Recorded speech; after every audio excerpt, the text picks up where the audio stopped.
Шәрифулла Камалетдинов Нурлат районы үзәк хастаханәсенә әлеге диагноз белән икенче тапкыр китерелә. Югары басыннан интеккән өлкән кеше соңгы елларда йөрәк авыртуга зарлана. Йөрәк, мин аны белмәдем дә баштан. Аннан соң 2 тапкыр инфаркт булды миңа. Мин аны беренче инфарктты ничек дип әйтәм инде. Әллә булган, әллә югансын әйтмәдем шулай.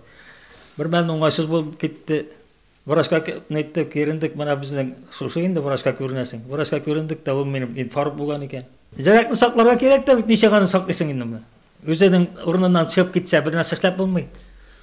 2017 ел дәвамында хастаханәдә 7000 ярымлап кеше дәваланган булса, шуларның 2000ләбе йөрәк кан тамырлары авырулары өлешенә туры килә. Алар терапия, неврология, хирургия, кискен очракларда реанимация бүлекләрендә стационар шартларда дәвалана.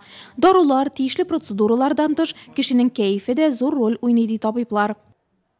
Еще в начале Табиб булып эшли башлаган чакларны безне авыру табиб һәм дәваланучы бар дип өйрәттеләр. Табиб белән авыручы бергә булганда гына ширне җиңеп була. Шуңа да сәламәт яшәү рәвеше алып барырга, үз-үзеңне сакларга һәм табибларга ышаныч белән карарга кирәк. 30 еллык эш тәҗрибәсе дәвамында Роза Фәхриевага йөрәк кан тамырлары авыруларыннан интегүчләрне күп дәваларга туры килә. Соңгы елларда аларның артуы борчый табибны.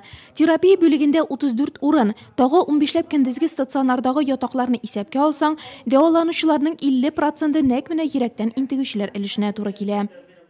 Гуляю на свежем воздухе. Мин саф һавада йөрим, көчемнән килгәнен эшләргә тырышам. Хәрәкәтләрне тормышның нигезе дип саныйм. Ятып торсаң берни дә үзгәрмәячәк. Үз-үзеңне кулга алганда гына табиблар ярдәм итә.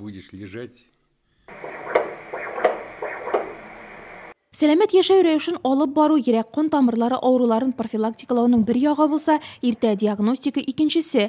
Йөрәккә ультратауышлы диагностика уздыру нәтиҗәле усул. УЗИ сердца очень даже необходима диагностика. Йөрәккә УЗИ ясау диагноз куюда бик кирәкле процедура. Ул дөрес дәвалану билгеләргә булыша. Аңа карап гипертензиягә каршы препаратларны дөрес итеп язарга була. Теге яки бу даруларны кабул итүне туктату турында белергә мөмкин. Шулай ук УЗИдан карап дозаларны билгеләп була. Табиб-терапевт һәм табиб-кардиолог практикасындагы бик кирәкле процедура бу. Россиядә үлүчеләрнең 57% йөрәк кан тамырлары авыруларыннан интегүчеләр. Бүгенге көн статистикасы шундый. Йөрәк организмның двигателе һәм хисләр генераторы. Озак яшисе килгәннәргә бәлки аны күбрәк тыңларга гына кирәктер.